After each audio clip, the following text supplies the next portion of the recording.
Viewers welcome back in program. जी doctor साहब साडे कोल अगली ईमेल आई है ਵਰਿੰਦਰ ਸਿੰਘ ਜੀ ਦੀ। ਇਹ ਲਿਖਦੇ ਹਨ ਵਾਹਿਗੁਰੂ ਜੀ ਕਾ ਖਾਲਸਾ ਵਾਹਿਗੁਰੂ ਜੀ ਕੀ ਫਤਿਹ। ਮੈਂ ਕਾਫੀ ਈਮੇਲਸ ਭੇਜੀਆਂ ਹਨ ਅਤੇ ਇਸ ਵਾਰ ਉਮੀਦ ਕਰਦਾ ਹਾਂ ਕਿ ਇਹ ਪ੍ਰੋਗਰਾਮ ਵਿੱਚ ਸ਼ਾਮਿਲ ਜ਼ਰੂਰ ਹੋਵੇ। ਅੱਜ ਮੈਂ ਤੁਹਾਡੇ ਨਾਲ ਜੋ ਗੱਲ ਸ਼ੇਅਰ ਕਰਨ ਜਾ ਰਿਹਾ ਹਾਂ ਉਹ ਮੇਰੇ ਤੇ ਮੇਰੇ ਇੱਕ ਹਰਿਆਣੇ ਦੇ ਮਿੱਤਰ ਵਿੱਚ ਹੋਈ ਬਹਿਸ ਸਿੱਖ ਯੂਨੀਕ ਆਇਡੈਂਟੀ ਤੇ ਹੈ। ਮੈਂ ਉਸ ਅੱਗੇ ਦੋ ਕੁਐਸਚਨ ਰੱਖੇ, ਜਿਸ 'ਚ ਪਹਿਲਾ ਸੀ ਸਿੱਖ ਇੱਕ ਅਲੱਗ ਧਰਮ ਹੈ, ਹਿੰਦੂ ਨਹੀਂ, ਅਤੇ ਕਨਸਟੀਟਿਊਸ਼ਨ 'ਚ ਸਿੱਖੀਜ਼ਮ ਨੂੰ ਫੁੱਲੀ ਡਿਫਾਈਨ ਕੀਤਾ ਜਾਵੇ।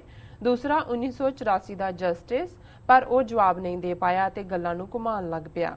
ਉਸਨੇ ਕਿਹਾ ਕਿ ਸਿੱਖ ਧਰਮ ਅਲੱਗ ਹੈ, ਉਹ ਤਾਂ ਦਿਖਦਾ ਹੈ, ਤੇ ਜਦ ਮੈਂ ਉਸ ਨੂੰ ਕਿਹਾ ਕਿ do you agree for amending constitution ਤਾਂ ਉਸਨੇ ਫਿਰ ਇਗਨੋਰ ਕਰ ਦਿੱਤਾ। ਫਿਰ ਮੈਂ 1984 ਦੀ ਨਸਲਕੁਸ਼ੀ ਦੀ ਤਸਵੀਰ ਪੇਸ਼ ਕੀਤੀ। ਉਹਨੇ ਹੋਏ ਹਮਲੇ ਨੂੰ ਜਾਇਜ਼ ਮੰਨਿਆ ਐਜ਼ ਪਬਲਿਸਾਈਡ ਬਾय ਇੰਡੀਅਨ ਗਵਰਨਮੈਂਟ, ਨਾਲੇ ਇਸ ਨੂੰ ਭੁੱਲਣ ਲਈ ਕਿਹਾ। ਖਾਲਿਸਤਾਨ ਤੇ ਉਸਨੇ ਕਿਹਾ ਕਿ ਤੁਸੀਂ ਆਪਣੇ ਭਰਾ ਹੋ ਤੇ ਤੁਸੀਂ ਸਾਡੇ ਤੋਂ ਵੱਖ ਕਿਉਂ ਹੋਣਾ ਚਾਹੁੰਦੇ ਹੋ। ਤਾਂ ਇਸ ਦਾ ਜਵਾਬ ਮੈਂ ਦਿੱਤਾ ਕਿ partition of Punjab into Haryana and Himachal. ਮੈਂ ਕਿਹਾ ਜੇ ਇੰਨੇ ਹੀ ਆਪਣੇ ਭਰਾ ਹਨ ਤੇ ਤੁਸੀਂ ਪੰਜਾਬ ਨੂੰ ਕਿਉਂ ਲੀਰੋ ਲੀਰ ਕਰ ਦਿੱਤਾ। ਇਸ ਦਾ ਉਸ ਕੋਲ ਕੋਈ ਜਵਾਬ ਨਹੀਂ ਸੀ। ਸੋ ਇਹ ਹਨ ਵਿਚਾਰ ਇੱਕ ਆਮ ਬੰਦੇ ਦੇ ਜੋ ਭਾਰਤੀ ਹੀ ਇਸ ਮੁਲਕ 'ਚ ਆਏ ਹਨ। ਨਵਾਂ ਖਟੋਲਾ ਸਾਹਮਣੇ ਆ ਜਾਂਦਾ ਹੈ। ਪਿਛਲੇ 10 ਸਾਲਾਂ ਲਈ ਬੀਜੇਪੀ ਕਾਂਗਰਸ ਨੂੰ ਦੋਸ਼ੀ ਮੰਨਦੀ ਹੈ, ਪਰ ਮੈਂ ਆਪਣੇ ਪੰਜਾਬੀ ਵੀਰਾਂ ਨੂੰ ਕਹਿਣਾ ਚਾਹੁੰਦਾ ਹਾਂ ਕਿ ਇਹ ਸਭ ਰਲੇ ਹੋਏ ਨੇ। ਬੀਜੇਪੀ ਕਾਂਗਰਸ ਸਭ ਇੱਕੋ ਹਨ।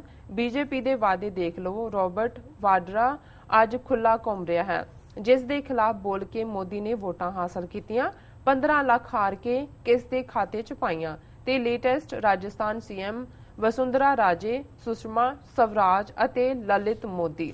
ਮੇਰੇ ਸਾਰੇ ਪੰਜਾਬੀਆਂ ਨੂੰ ਹੱਥ ਬੰਨ ਕੇ ਬੇਨਤੀ ਹੈ ਕਿ ਜੇ ਸਿੱਖਾਂ ਨੂੰ ਵਰਲਡ ਵਾਈਡ ਰੈਕਗਨੀਸ਼ਨ ਦਿਵਾਣੀ ਹੈ ਤਾਂ ਸਾਡੇ ਕੋਲ ਸਾਡਾ ਆਪਣਾ ਮੁਲਕ ਹੋਣਾ ਚਾਹੀਦਾ ਹੈ। ਜੇ ਗੁਰੂ ਗ੍ਰੰਥ ਸਾਹਿਬ ਦਾ ਰਾਜ, ਖਾਲਸਾ ਰਾਜ, rule of truth and equality to all ਲਿਆਉਣਾ ਹੈ ਤਾਂ ਅੱਜ ਹਰ ਕਿਸੇ ਨੂੰ ਅੱਗੇ ਆਉਣਾ ਪੈਣਾ ਹੈ। ਖਾਲਸਾ ਜ਼ਿੰਦਾਬਾਦ। ਜ਼ਿੰਦਾਬਾਦ ਜ਼ਿੰਦਾਬਾਦ। ਵੀਰ ਵਰਿੰਦਰ ਸਿੰਘ ਜੀ ਦਾ ਬਹੁਤ ਬਹੁਤ ਸ਼ੁਕਰੀਆ ਜੀ। ਉਹਨਾਂ ਨੇ ਬੜੇ ਮੱਠੇ ਅੰਦਾਜ਼ 'ਚ ਸ਼ਿਕਵਾ ਕੀਤਾ ਹੈ ਕਿ ਉਹਨਾਂ ਨੇ ਬਹੁਤ ਈਮੇਲਸ ਲਿਖੀਆਂ ਪਰ ਅਸੀਂ ਪ੍ਰੋਗਰਾਮ 'ਚ ਉਹਨਾਂ ਨੂੰ ਸ਼ਾਮਲ ਨਹੀਂ ਕੀਤਾ, ਤੇ ਉਹਨਾਂ ਨੇ ਕਿਹਾ ਕਿ ਵੀ ਇਸ ਵਾਰ ਤਾਂ ਕਰ ਲਓ ਸ਼ਾਮਲ ਜੀ।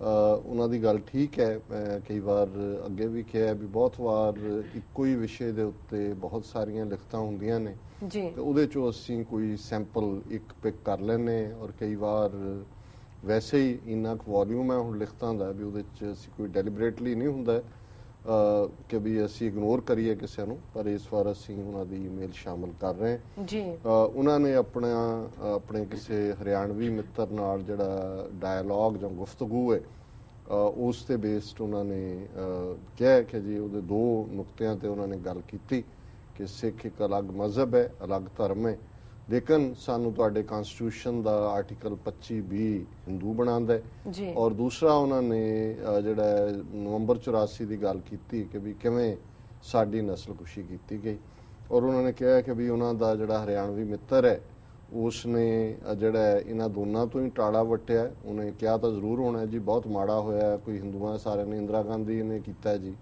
ਪਰ ਇਸ ਸਭ ਦੇ ਬਾਵਜੂਦ ਜਿਵੇਂ ਨਾ ਉਹ ਕਨਸਟੀਟਿਊਸ਼ਨ ਅਮੈਂਡ ਕਰਨ ਨੂੰ ਤਿਆਰ ਨੇ, ਨਾ ਹੀ ਉਹ ਨਵੰਬਰ 84 ਦੀ ਇਹਨੂੰ ਕਿਸੇ ਜਿਹੜਾ ਕਾਤਲ ਹੈ ਉਹਨੂੰ ਸਜ਼ਾ ਦੇਣ ਨੂੰ ਤਿਆਰ ਨੇ। ਪਹਿਲਾਂ ਵਾਜਪਾਈ ਦੀ ਸਰਕਾਰ ਵੀ ਰਹੀ, 3 ਵਾਰ ਵਾਜਪਾਈ ਰਿਹਾ, ਇਹਦੇ 'ਚ ਅਕਾਲੀ ਵੀ ਭਾਈਵਾਲ ਸੀ, 13 ਦਿਨ 13 ਮਹੀਨੇ 5 ਸਾਲ। ਫਿਰ ਉਹਨਾਂ ਨੇ ਕਿਹਾ ਕਿ ਜੀ ਇਸ ਸਭ ਨੂੰ ਅਸਲੀ ਜਵਾਬ ਦੇਣ ਤੋਂ ਟਾਲਾ ਵੱਟਣ ਵਾਲਾ ਜਿਹੜਾ ਉਹਨਾਂ ਦਾ ਮਿੱਤਰ ਹੈ ਉਹ ਫਿਰ ਇਹ ਆਰਗੂ ਕਰਦਾ ਜੀ ਤੁਸੀਂ ਸਾਡੇ ਤੋਂ ਕਿਉਂ ਅੱਡ ਹੋਣਾ ਚਾਹੁੰਦੇ ਹੋ, ਤੁਸੀਂ ਤਾਂ ਸਾਡੇ ਭਰਾ ਹੋ। ਔਰ ਉਹਨਾਂ ਨੇ ਠੀਕ ਕਿਹਾ, ਉਹਨਾਂ ਨੇ ਕਿਹਾ ਜੀ ਅੱਡ ਤਾਂ ਤੁਸੀਂ 1966 'ਚ ਹੀ ਹੋ ਗਏ, ਸਾਨੂੰ ਕਰ ਦਿੱਤਾ, ਇਹਦੋਂ ਪੰਜਾਬ ਨੂੰ ਲੀਰੋ ਲੀਰ ਕਰਤਾ, ਹਰਿਆਣਾ ਹਿਮਾਚਲ ਬਣਾ ਦਿੱਤਾ। ਔਰ ਅਖੀਰ 'ਚ ਉਹਨਾਂ ਨੇ ਕਿਹਾ ਵੀ ਇਨ ਦਾ ਐਂਡ ਇਹ ਜਿਹੜੇ ਕਾਂਗਰਸ ਔਰ ਬੀਜੇਪੀ ਹੈ, ਭਾਵੇਂ ਕਾਂਗਰਸ ਨੂੰ ਬੀਜੇਪੀ ਦੋਸ਼ ਦਿੰਦੀ ਹੈ ਪਰ ਇਹ ਰਲੇ ਹੋਏ ਨੇ, ਔਰ ਇਹਨਾਂ ਦੇ ਐਗਰੀਮੈਂਟ ਕਿ ਰੋਬਰਟ ਵਾਡਰਾ ਜਿਹੜਾ ਕਿ ਸੋਨੀਆ ਗਾਂਧੀ ਦਾ ਜਵਾਈ ਹੈ ਉਸ ਦੇ ਉੱਤੇ ਪਹਿਲਾਂ ਕਿੰਨੀ ਬਿਆਨਬਾਜ਼ੀ ਸੀ ਵੀ 1 ਸਾਲ 'ਚ ਕੋਈ ਕਾਰਵਾਈ ਤਾਂ ਹੋਈ ਨਹੀਂ। ਔਰ ਇਸੇ ਤਰ੍ਹਾਂ ਹੁਣ ਬੀਜੇਪੀ ਦੇ ਆਪਣਾ ਜਿਹੜਾ ਹਾਲ ਨਿਕਲ ਰਿਹਾ, ਵਸੁੰਧਰਾ ਰਾਜੇ, ਸੁਸ਼ਮਾ ਸਵਰਾਜ, ਲਲਿਤ ਮੋਦੀ, ਔਰ ਅਖੀਰ 'ਚ ਉਹਨਾਂ ਨੇ ਕਿਹਾ ਕਿ ਜੀ ਸਾਡੀ ਜਿਹੜੀ ਪਛਾਣ ਹੈ, ਜੇ ਅਸੀਂ ਵਰਲਡ ਵਾਈਡ ਰੈਕਗਨੀਸ਼ਨ ਕਰਵਾਣੀ ਹੈ, ਆਪਣੇ ਮਸਲੇ ਹੱਲ ਕਰਨੇ ਨੇ, ਤੇ ਖਾਲਿਸਤਾਨ ਹੀ ਇਸ ਸਭ ਦਾ ਆਨਸਰ ਹੈ ਜੀ। ਸੋ ਇਹ ਉਹਨਾਂ ਦਾ ਤਤਸਾਰ ਹੈ ਲਿਖਤ ਦਾ। ਮੈਂ ਸਮਝਦਾ ਵੀ ਅਸੀਂ ਲਗਾਤਾਰਤਾ ਨਾਲ ਜਿਹੜੀ ਪੋਜੀਸ਼ਨ ਉਹਨਾਂ ਨੇ ਬਿਆਨ ਕੀਤੀ ਹੈ ਉਸ ਨੂੰ ਡਿਸਕਸ ਕਰਦੇ। ਔਰ ਮੈਂ ਤਾਂ ਫॉर ਅ ਲੌਂਗ ਟਾਈਮ ਇਹ ਗੱਲ ਕਹਿੰਦਾ ਹੈ ਵੀ ਬੀਜੇਪੀ ਔਰ ਕਾਂਗਰਸ ਇਹ ਹਿੰਦੂਤਵਾਦੀਆਂ ਏ ਤੇ ਬੀ ਟੀਮਾਂ ਨੇ ਜੀ। ਔਰ ਕਦੇ ਏ ਟੀਮ ਰਲੀ ਹੁੰਦੀ ਹੈ ਕਿਸੇ ਗੱਲ ਨੂੰ ਕਰਨ ਲਈ ਇੱਕ ਮਾਈਨੋਰਿਟੀ ਦੇ ਖਿਲਾਫ, ਜਿਵੇਂ ਮੁਸਲਮਾਨਾਂ ਨੂੰ ਜਿਹੜਾ ਬੀਜੇਪੀ ਨੇ ਸਿੱਧੇ ਤੌਰ ਤੇ ਲਿਆ ਤੇ ਸਿੱਖਾਂ ਨੂੰ ਡੈਥ ਕਿਸ ਦੇ ਨਾਲ ਮਾਰਿਆ ਜੀ। ਔਰ ਜਿਹੜੀ ਕਾਂਗਰਸ ਹੈ ਬੀਜੇਪੀ ਜਿਹੜੀ ਬੀ ਟੀਮ ਹਿੰਦੂਤਵਾ ਦੀ, ਉਹਨੇ ਸਿੱਖਾਂ ਨੂੰ ਸਿੱਧੇ ਤੌਰ ਤੇ ਲਿਆ, ਭਾਵੇਂ ਉਹ ਜੂਨ 84 ਸੀ, ਨਵੰਬਰ 84 ਸੀ, ਤੇ ਮੁਸਲਮਾਨਾਂ ਪ੍ਰਤੀ ਕਿਉਂਕਿ ਉਹਨਾਂ ਦਾ ਵੱਡਾ ਵੋਟ ਬੈਂਕ ਹੈ ਉਹ ਇਫ ਐਂਡ ਬਟ ਕਰਦੇ ਨੇ। ਪਰ ਦੋਨਾਂ ਦਾ ਐਗਰੀਮੈਂਟ ਸੀ ਕਿ ਜਿਹੜੇ ਨਵੰਬਰ 84 ਲਈ ਜ਼ਿੰਮੇਵਾਰ ਕਾਂਗਰਸੀ ਨੇ ਉਹਨਾਂ ਨੂੰ ਬੀਜੇਪੀ ਨੇ ਸਜ਼ਾ ਨਹੀਂ ਦਿੱਤੀ, ਔਰ ਜਿਹੜੇ 2002 ਚ ਹਜ਼ਾਰਾਂ ਮੁਸਲਮਾਨਾਂ ਦੇ ਕਤਲ ਲਈ ਗੁਜਰਾਤ ਦੇ ਵਿੱਚ ਜ਼ਿੰਮੇਵਾਰ ਨੇ ਉਹਨਾਂ ਨੂੰ ਕਾਂਗਰਸ ਨੇ ਸਜ਼ਾ ਨਹੀਂ ਦਿੱਤੀ। 10 ਸਾਲ ਮਨਮੋਹਨ ਸਿੰਘ ਰਿਹਾ ਇਸ ਦੇ ਬਾਵਜੂਦ, ਕਿਉਂਕਿ ਦੋਨਾਂ ਨੂੰ ਸੂਟ ਕਰਦਾ। ਔਰ ਰਾਦਰ ਦੋਨੋਂ ਹੀ ਪਾਰਟੀਆਂ ਬਹੁ ਗਿਣਤੀ ਹਿੰਦੂਆਂ ਨੂੰ ਇਸ ਘੱਟ ਗਿਣਤੀਆਂ ਦੇ ਖਿਲਾਫ ਕਾਰਡ ਦੇ ਨਾਲ ਵੋਟ ਬੈਂਕ ਸਮਝਦੀਆਂ ਨੇ ਔਰ ਰਲੀਆਂ ਹੋਈਆਂ। ਸੋ ਇਹ ਰਾਬਰਟ ਵਾਡਰਾ ਹੋਏ ਜਾਂ ਉਸ ਤੋਂ ਪਹਿਲਾਂ ਵੀ ਵਾਜਪਾਈ ਦੀ ਸਰਕਾਰ ਵੇਲੇ ਜਿਹੜਾ ਸਾਰਾ ਕੇਸ ਬੋਫਰਸ ਦਾ ਸੀ, ਜਿਸ ਦੇ ਥੱਲੇ ਰਾਜੀਵ ਗਾਂਧੀ ਨੂੰ ਆਪਣੀ ਇਲੈਕਸ਼ਨ ਲੂਜ਼ ਕਰਨੀ ਪਈ ਸੀ, ਵੀਪੀ ਸਿੰਘ ਨੇ ਇਸ ਇਸ਼ੂ ਨੂੰ ਚੁੱਕਿਆ ਸੀ ਵੀ ਕਿਵੇਂ ਉਹਦੇ ਸਹੁਰਿਆਂ ਨੇ ਸੋਨੀਆ ਗਾਂਧੀ ਇਟਲੀ ਦੀ ਕਿਵੇਂ ਕਮਿਸ਼ਨ ਖਾਦੇ ਹੋਏ ਨੇ ਕੁਆਤਾਚਾਰੀ ਦੂਜੇ ਤੀਜੇ। ਲੇਕਿਨ ਤੁਸੀਂ 5 ਸਾਲ ਦੀ ਕਾਰਗੁਜ਼ਾਰੀ ਦੇਖ ਲਓ ਬੀਜੇਪੀ ਦੀ। ਹਾਲਾਂ ਉਸ ਵੇਲੇ ਸੀਬੀਆਈ ਦਾ ਹੈਡ ਜੋਗਿੰਦਰ ਸਿੰਘ ਸਿੱਖ ਉਹ ਬੜਾ ਐਗਰੈਸਿਵਲੀ ਕੁਝ ਕਰਨਾ ਚਾਹੁੰਦਾ ਸੀ, ਪਰ ਇਹ ਅੰਡਰਸਟੈਂਡਿੰਗ ਅਪਰ ਲੈਵਲ ਤੇ ਹੋਈ ਹੁੰਦੀ ਹੈ। ਥਰੜਿਆਂ ਨੂੰ ਪਤਾ ਨਹੀਂ ਲੱਗਦਾ, ਥਰੜੇ ਤਾਂ ਐਵੇਂ ਬਿਆਨਬਾਜ਼ੀਆਂ ਦੇਖਦੇ ਨੇ ਔਰ ਕਨਕਲੂਜਨ ਚ ਬਿਲਕੁਲ ਠੀਕ ਹੈ ਵੀ ਇਨ ਦਾ ਐਂਡ ਸਾਡਾ ਹੱਲ ਜਿਹੜਾ ਹੈ ਉਹ ਖਾਲਿਸਤਾਨ ਦੀ ਕਾਇਮੀ ਨਾਲ ਜੁੜਿਆ ਹੋਇਆ ਹੈ। ਸੋ ਵੀਰ ਵਰਿੰਦਰ ਸਿੰਘ ਜੀ ਦਾ ਬਹੁਤ ਬਹੁਤ ਸ਼ੁਕਰੀਆ, ਉਹਨਾਂ ਨੇ ਸਾਨੂੰ ਲਿਖਿਆ। ਜੀ ਰਸਾ ਇਸ ਨਾਲ ਲੈਣੇ ਬ੍ਰੇਕ। ਵਿਊਅਰਸ ਤੁਸੀਂ ਇਸ ਤਰ੍ਹਾਂ ਬਣੇ ਰਹੋ, ਮਿਲਦੇ ਹਾਂ ਆਫਟਰ ਦਿਸ ਸ਼ਾਰਟ ਬ੍ਰੇਕ।